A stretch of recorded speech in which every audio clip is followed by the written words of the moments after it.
नमस्कार दोस्तों, भक्ति जीवन चैनल पे आप लोगों का स्वागत है। आइए सुनते हैं पुरुषोत्तम मास महात्म कथा अध्याय 17 और 18। इसके सुनने से मन की सारी इच्छाएं पूरी होती है और सारे पापों से मुक्ति मिलती है। तो चलिए कथा सुनते हैं दोस्तों। जय श्रीमन नारायण। 17वां अध्याय।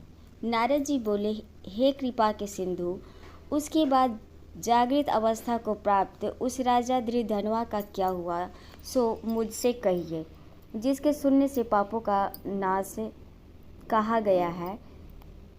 नारायण जी बोले, अपने पूर्व जन्म के चरित्र को सुनने से आश्चर्य युक्त तथा और सुनने की इच्छा रखने वाले राजा दृढ़धनवा से वाल्मीकि ऋषि फिर बोले।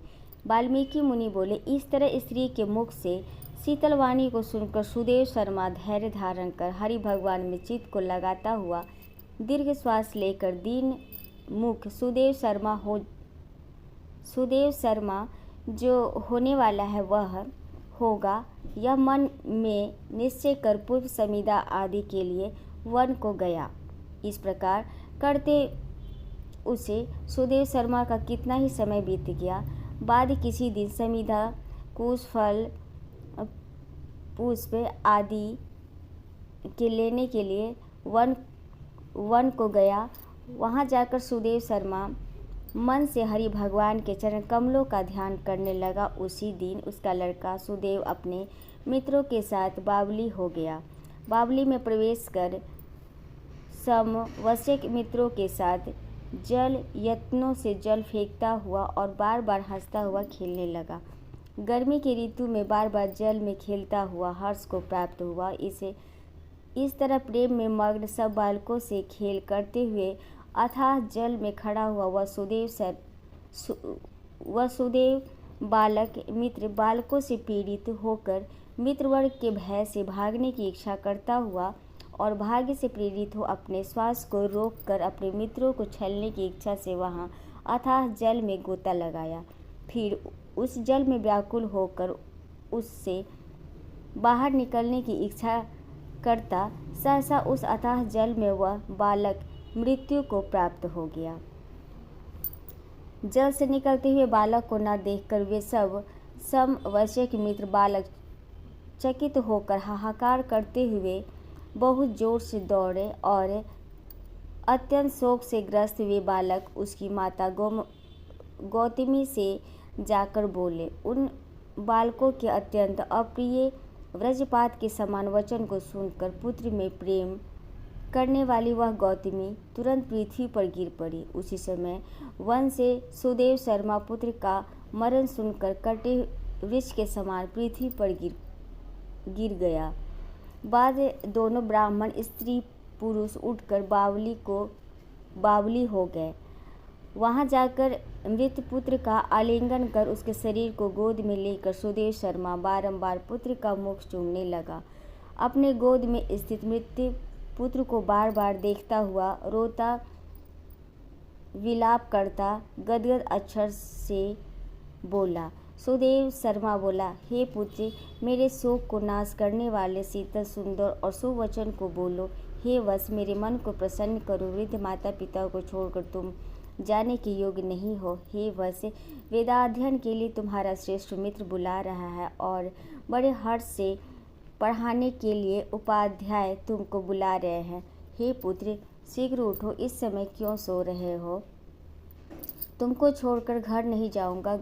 घर में मेरा क्या काम है तुम्हारे बिना? इस समय मेरा घर शून्य जंगल के समान हो गया है। तुमको फल मूल प्रिय हो तो मेरे सामने से उठो, यदि नहीं उठोगे तो वन को नहीं जाऊंगा। वन में क्या काम है? मैंने कोई निंदित काम नहीं किया और ब्रह्म हत्या भी नहीं की। फिर किस कर्म के फल से मेरा पुत्र मर गया? अहो ब्रह्मा, तुमने ऐसा करके कौन सा बड़ा फल प्राप्त किया? हे निर्दय वृद्ध दीन, मेरे नेत्र को लेकर निर्धन धन और दोनों स्त्री पुरुषों का सहारा इस पुत्र को हरण करते तुमको लज्जा क्यों नहीं होती? सर्व तुम दयालु हो, परंतु मेरे विषय में निर्दय हो गए।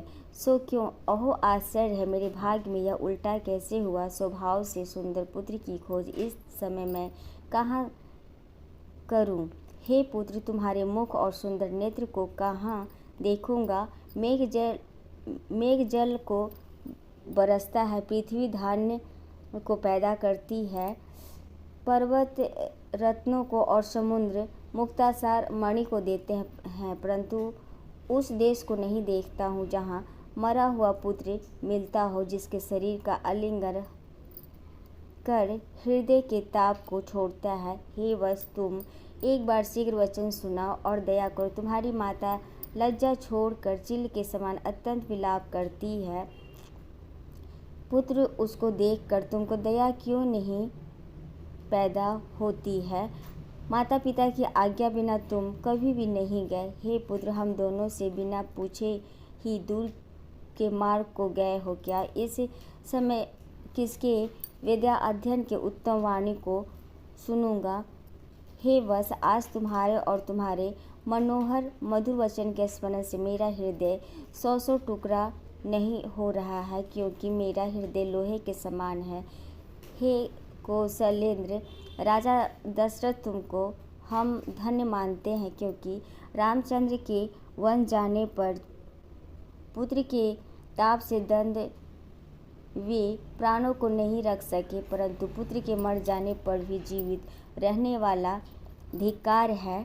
हे गोविंद, हे विष्णु, हे यदुनाथ, हे नाथ, हे श्री रुक्मुनि के प्राणपति, हे मुरारे, हे दीन पर दया करने वाले, हे दयालो, पुत्र रूप अग्नि के ताप से संतप्त मेरी रक्षा करो। हे देवादिदेव, हे समस्त लोक के नाथ, हे गोपाल, हे गोपीश, हे चक्र को हाथ में धारण करने वाले, हे यमुना के विष दोष को हरने वाले, पुत्र रूप अग्नि के ताप से संतप्त मेरी रक्षा करो। हे बैकुंठ के वासी विष्णु, हे नरकासुर के नाशक, हे चराचर के आधार, हे संसार रूप समुद्र से पार करने के लिए जहाज रूप अर्थात संसार समुद्र से पार उतारने वाले, हे ब्रह्मादि देवताओं से नमस्कृत चरण पीठ वाले, पुत्र रूप अग्नि के ताप से संतप्त मेरी रक्षा करो। हमारे पास हमारे समान सठ दूसरा कोई नहीं है, जो मेरे देवकी पुत्र श्री कृष्णचंद्र के वचनों का उल्लंघन कर पुत्र में दुराशा की। कौन अभागा पुत्र भाग्य में न रहने वाली वस्तु को प्राप्त कर सकता है? इति श्री बृहन्नारदीय पुराण पुरुषोत्तम महात्म सप्तमो 17वां अध्याय। हरिओम तत्सत। 18वां अध्याय। नारद जी बोले, हे तपोनिदेव, उसके बाद साक्षात भगवान वाल्मीकि मुनि ने राजा दृधन्वा को क्या कहा सो आप कहिए। श्री नारायण बोले, वह राजश्री दृधन्वा अपने पूर्व जन्म का वृत्तांत सुनकर आश्चर्य करता हुआ मुनिश्रेष्ठ वाल्मीकि मुनि से पूछता है। दृधन्वा बोला, हे ब्राह्मण, आपके नवीन नवीन सुंदर अमृत के समान वचनों को बारंबार पान कर भी मैं तृप्त नहीं हुआ, इसलिए पुनः उसके बाद का वृत्तांत कहिए। वाल्मीकि मुनि बोले, हे जगतीपते, इस प्रकार उस ब्राह्मण के विलाप करते समय गर्जना से 10 दिशाओं को गुंजित करता हुआ असमय में होने वाला मेघ आया, पर्वतों को कपाने के समान तीक्ष्ण स्पर्शों वाला वायु बहने लगा और बिजली अत्यंत चमकती हुई अपनी आवाज़ से देश दिशाओं को पूर्ण करती हुई इस तरह 1 मास तक वृष्टि हुई, जिस जल से पृथ्वी भर गई, परंतु पुत्र शोक रूप अग्नि के ताप से संतप्त वह ब्राह्मण कुछ भी नहीं जान सका। न तो जलपान किया और न भोजन ही किया, केवल हे पुत्र इस प्रकार कहकर विलाप करते हुए ब्राह्मण का उस समय जो मास व्यतीत हुआ वह श्री कृष्णचंद्र का प्रिय पुरुषोत्तम मास था। सो न जानते हुए उस ब्राह्मण को पुरुषोत्तम मास का सेवन हो गया। उसे पुरुषोत्तम मास के सेवन से अत्यंत प्रसन्न नूतन मेघ के समान श्याम वर्ण माला से भूषित हरि भगवान स्वयं प्रकट हुए। जगत के नाथ हरि भगवान के प्रकट होने पर मेघ समूह गायब हो गया। उस ब्राह्मण ने पुरुषोत्तम श्री कृष्णचंद्र को देखा। दर्शन होने के साथ ही गोद में लिए हुए पुत्र के शरीर को जमीन पर रखकर स्त्री सहित ब्राह्मण श्री कृष्ण भगवान को दंडवत नमस्कार करता हुआ हाथ जोड़कर श्री कृष्ण भगवान के सामने खड़ा होकर श्री कृष्ण भगवान ही हमारे रक्षक हों ऐसा विचार करता हुआ भगवान भी पुरुषोत्तम की सेवा से प्रसन्न हो अमृत की वृष्टि करने वाली अत्यंत मधुर वाणी से बोले। श्री कृष्ण भगवान बोले, बोबो सुदेव, तुम धन्य हो, इस समय आप भाग्यवान हो। तुम्हारे भाग्य के वर्णन करने से त्रैलोक में कौन समर्थ है। हे वत्स, हे तपोधन, जो तुम्हारा होने वाला है उसको हम कहेंगे, तुम सुनो। हे ब्राह्मण, 12,000 वर्ष की आयु वाला पुत्र तुमको होगा। इसके बाद तुमको पुत्र से होने वाले सुख में संदेह नहीं है। हे द्विजात मन, प्रसन्न मन से मैंने यह पुत्र तुमको दिया है। हमारे प्रसाद से होने वाले तुम्हारे पुत्र सुख को देखकर हे द्विजोत्तम, देवता, गंधर्व और मनुष्य लोग पुत्र सुख की इच्छा करने वाले होंगे। इस विषय से तुमसे प्राचीन इतिहास में कहूँगा। इस इतिहास को पहले मार्कंडेय मुनि ने राजा रघु से कहा था। प्रथम कोई श्रेष्ठ मन वाले धनुर्नामक मुनीश्वर लोगों को पुत्र रूप मानसिक चिंता से जले हुए देखकर दुखित हुए और अमर पुत्र की इच्छा करके दारुण तप करने लगे। 1000 वर्ष बीत जाने पर धनुर्मुनि से देवता लोग बोले, हे मुनीश्वर, तुम्हारे कठिन तप से हम सब प्रसन्न हैं, इसलिए अपने मन के अनुसार श्रेष्ठ वर को मांगो। श्री नारायण बोले, देवताओं के अमृत तुल इस वचन को सुनकर उस तपोधन धनुर्नामक मुनि ने बुद्धिमान और अमर पुत्र को मांगा। उस ब्राह्मण से देवताओं ने कहा कि पृथ्वी में ऐसा पुत्र नहीं है। तब धनुर्मुनि ने देवताओं से कहा कि अच्छा, ऐसा पुत्र दो जिसके आयु की मर्यादा बंधी हो। देवताओं ने कहा कि कैसी मर्यादा चाहिए, कहो। इस पर उस मुनि ने भी कहा कि यह महान पर्वत जब तक रहे तब तक उसकी आयु होवे, ऐसा ही हो। इस प्रकार कहकर इंद्रादि देवता स्वर्ग को चले गए। धनुशर्मा ने थोड़े समय में वैसा ही पुत्र को प्राप्त किया। उस मुनि का पुत्र आकाश में चंद्र के समान बढ़ने लगा। 16वें वर्ष के होने पर मुनीश्वर ने पुत्र से कहा, हे वत्स, ये मुनि लोग कभी भी अपमान करने योग्य नहीं है। इस तरह शिक्षा देने पर भी उस पुत्र ने मुनियों का अनादर किया। आयु की मर्यादा के बल से उन्मत्त उसने ब्राह्मणों का अपमान किया। किसी समय परम क्रोधी महिष नामक मुनि ने विधि से सुफल देने वाले सालग्राम शिला का पूजन किया। उसी समय उस बालक ने वहां आकर सालग्राम की शिला को जल्दी से लेकर अपनी चंचलता के कारण हंसता हुआ पूर्ण जल वाले कूप में छोड़ दिया। क्रोध से युक्त दूसरे काल रुद्र के समान महिष मुनि ने उस धनुर्मुनि के पुत्र को श्राप दिया कि यह अभी मर जाए, परंतु उसे मृत्यु हुए न देखकर मन में मृत्यु के कारण का ध्यान किया।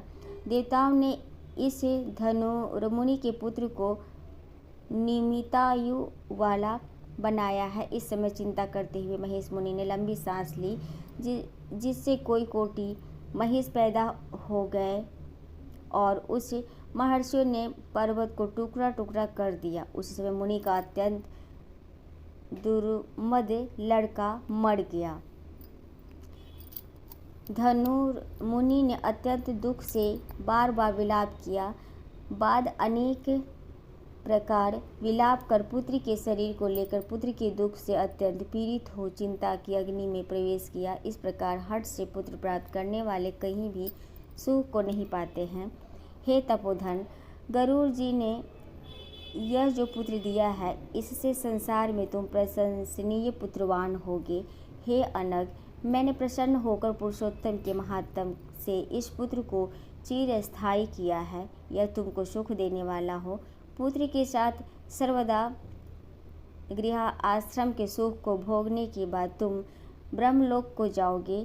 वहाँ उत्तम सुख देवताओं के वर्ष से 1000 वर्ष पर्यंत भोग कर पृथ्वी पर आओगे। हे द्विजितम, यहाँ तुम चक्रवर्ती राजा होगे। त्रिधर्मा नाम से प्रसिद्ध तथा सेना सवारी से युक्त हो 10,000 वर्ष पर्यंत पृथ्वी के राजा का सुख भोगोगे। इंद्र के पद से अधिक अखंड बल और ऐश्वर्य होवेगा।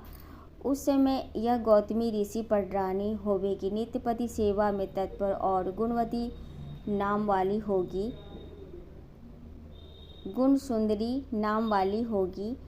राजनीति विशारद तुमको 4 पुत्र होंगे और सुंदर मुख वाली महाभागा सुशीला नाम की कन्या होगी।